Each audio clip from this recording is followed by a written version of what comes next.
Chapter 41. And it came to pass at the end of 2 full years, that Pharaoh dreamed, and behold, he stood by the river. And behold, there came up out of the river 7 well-favored kine and fat-fleshed, and they fed in a meadow. And behold, 7 other kine came up after them out of the river, ill-favored and lean-fleshed, and stood by the other kine upon the brink of the river. And the ill-favored and lean-fleshed kine did eat up the 7 well-favored and fat kine. So Pharaoh awoke, and he slept and dreamed the second time. And behold, 7 ears of corn came up upon one stalk, rank and good. And behold, 7 thin ears, and blasted with the east wind, sprung up after them. And the 7 thin ears devoured the 7 rank and full ears. And Pharaoh awoke, and behold, it was a dream.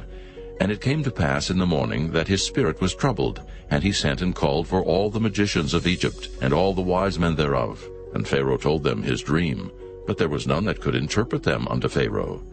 Then spake the chief butler unto Pharaoh, saying, I do remember my faults this day.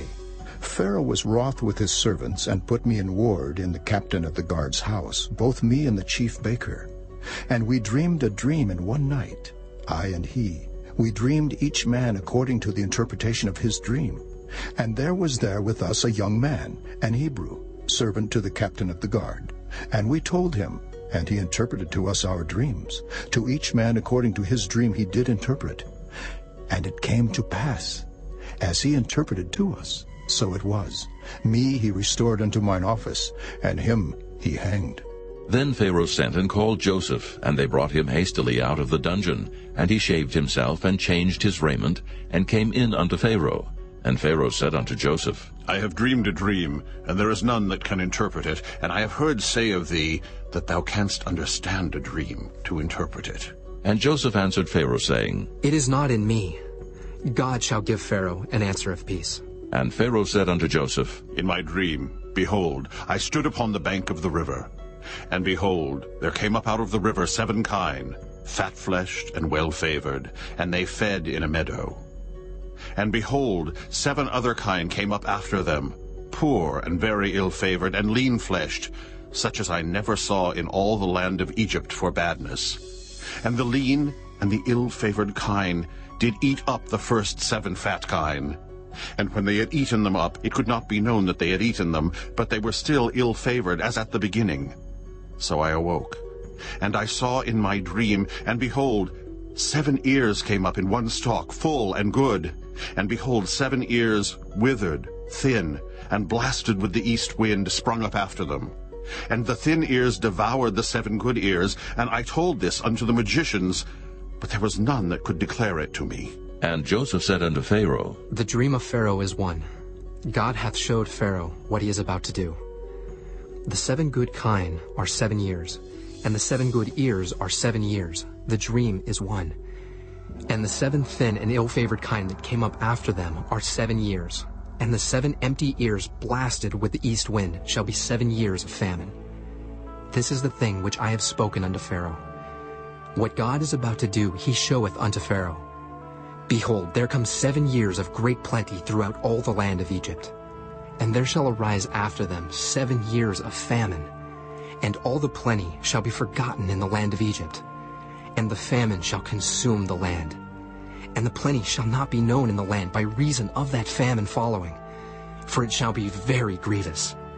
And for that the dream was doubled unto Pharaoh twice. It is because the thing is established by God, and God will shortly bring it to pass. Now, therefore, let Pharaoh look out, a man discreet and wise, and set him over the land of Egypt. Let Pharaoh do this, and let him appoint officers over the land, and take up the 5th part of the land of Egypt in the 7 plenteous years. And let them gather all the food of those good years that come, and lay up corn under the hand of Pharaoh. And let them keep food in the cities. And that food shall be for store to the land against the 7 years of famine, which shall be in the land of Egypt, that the land perish not through the famine. And the thing was good in the eyes of Pharaoh, and in the eyes of all his servants. And Pharaoh said unto his servants, Can we find such a one as this is, a man in whom the Spirit of God is? And Pharaoh said unto Joseph, For as much as God hath showed thee all this, there is none so discreet and wise as thou art. Thou shalt be over my house, and according unto thy word shall all my people be ruled. only in the throne will I be greater than thou. And Pharaoh said unto Joseph, See, I have set thee over all the land of Egypt. And Pharaoh took off his ring from his hand, and put it upon Joseph's hand, and arrayed him in vestures of fine linen, and put a gold chain about his neck. And he made him to ride in the second chariot which he had. And they cried before him, Bow the knee. And he made him ruler over all the land of Egypt. And Pharaoh said unto Joseph, I am Pharaoh, and without thee shall no man lift up his hand or foot in all the land of Egypt. And Pharaoh called Joseph's name Zaphanath-Paneah, and he gave him to wife Asenath, the daughter of Potipherah, priest of On. And Joseph went out over all the land of Egypt. And Joseph was 30 years old when he stood before Pharaoh king of Egypt. And Joseph went out from the presence of Pharaoh, and went throughout all the land of Egypt. And in the 7 plenteous years the earth brought forth by handfuls. And he gathered up all the food of the 7 years which were in the land of Egypt, and laid up the food in the cities. The food of the field which was round about every city laid he up in the same. And Joseph gathered corn as the sand of the sea, very much, until he left numbering, for it was without number. And unto Joseph were born 2 sons before the years of famine came, which Asenath, the daughter of Potipherah, priest of On, bare unto him. And Joseph called the name of the firstborn Manasseh. For God, Said he, hath made me forget all my toil, and all my father's house. And the name of the second called he Ephraim. For God hath caused me to be fruitful in the land of my affliction. And the 7 years of plenteousness that was in the land of Egypt were ended. And the 7 years of dearth began to come, according as Joseph had said. And the dearth was in all lands, but in all the land of Egypt there was bread. And when all the land of Egypt was famished, the people cried to Pharaoh for bread. And Pharaoh said unto all the Egyptians, Go unto Joseph, what he saith to you, do. And the famine was over all the face of the earth. And Joseph opened all the storehouses, and sold unto the Egyptians. And the famine waxed sore in the land of Egypt. And all countries came into Egypt to Joseph for to buy corn, because that the famine was so sore in all lands. Chapter 42. Now when Jacob saw that there was corn in Egypt, Jacob said unto his sons, Why do ye look one upon another? And he said, Behold, I have heard that there is corn in Egypt. Get you down thither, and buy for us from thence, that we may live, and not die. And Joseph's 10 brethren went down to buy corn in Egypt. But Benjamin, Joseph's brother, Jacob sent not with his brethren, for he said, Lest peradventure mischief befall him. And the sons of Israel came to buy corn among those that came, for the famine was in the land of Canaan. And Joseph was the governor over the land, and he it was that sold to all the people of the land. And Joseph's brethren came and bowed down themselves before him with their faces to the earth. And Joseph saw his brethren, and he knew them, but made himself strange unto them, and spake roughly unto them. And he said unto them, Whence come ye? And they said, From the land of Canaan to buy food. And Joseph knew his brethren, but they knew not him. And Joseph remembered the dreams which he dreamed of them, and said unto them, Ye are spies, to see the nakedness of the land ye are come. And they said unto him, Nay, my lord, but to buy food are thy servants come. We are all one man's sons. We are true men. Thy servants are no spies. And he said unto them, Nay, but to see the nakedness of the land ye are come. And they said, Thy servants are 12 brethren, the sons of one man in the land of Canaan. And behold, the youngest is this day with our father, and one is not.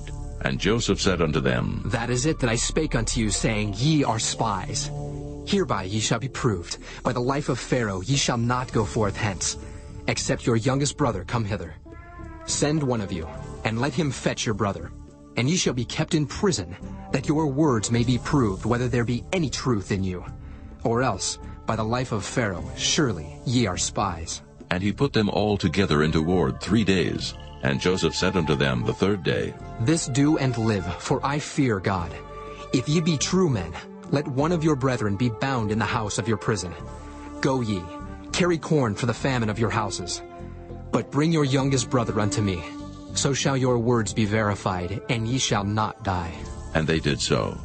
And they said one to another, We are verily guilty concerning our brother, in that we saw the anguish of his soul when he besought us, and we would not hear. Therefore is this distress come upon us. And Reuben answered them, saying, Spake I not unto you, saying, Do not sin against the child, and ye would not hear? Therefore, behold, also his blood is required. And they knew not that Joseph understood them, for he spake unto them by an interpreter. And he turned himself about from them, and wept, and returned to them again, and communed with them, and took from them Simeon, and bound him before their eyes. Then Joseph commanded to fill their sacks with corn, and to restore every man's money into his sack, and to give them provision for the way. And thus did he unto them. And they laded their asses with the corn, and departed thence. And as one of them opened his sack to give his ass provender in the inn, he espied his money. For behold, it was in his sack's mouth. And he said unto his brethren, My money is restored, and lo, it is even in my sack. And their heart failed them, and they were afraid, saying one to another, What is this that God hath done unto us? And they came unto Jacob their father unto the land of Canaan, and told him all that befell unto them, saying, The man who is the Lord of the land spake roughly to us, and took us for spies of the country. And we said unto him, We are true men, we are no spies. We be 12 brethren, sons of our father, one is not, and the youngest is this day with our father in the land of Canaan. And the man, the Lord of the country, said unto us, Hereby shall I know that ye are true men. Leave one of your brethren here with me, and take food for the famine of your households, and be gone. And bring your youngest brother unto me. Then shall I know that ye are no spies, but that ye are true men. So will I deliver you your brother, and ye shall traffic in the land. And it came to pass, as they emptied their sacks, that behold, every man's bundle of money was in his sack. And when both they and their father saw the bundles of money, they were afraid. And Jacob their father said unto them, Me have ye bereaved of my children. Joseph is not, and Simeon is not, and ye will take Benjamin away. All these things are against me. And Reuben spake unto his father, saying, Slay my 2 sons, if I bring him not to thee. Deliver him into my hand, and I will bring him to thee again. And he said, My son shall not go down with you, for his brother is dead, and he is left alone. If mischief befall him by the way in the which ye go, then shall ye bring down my gray hairs with sorrow to the grave.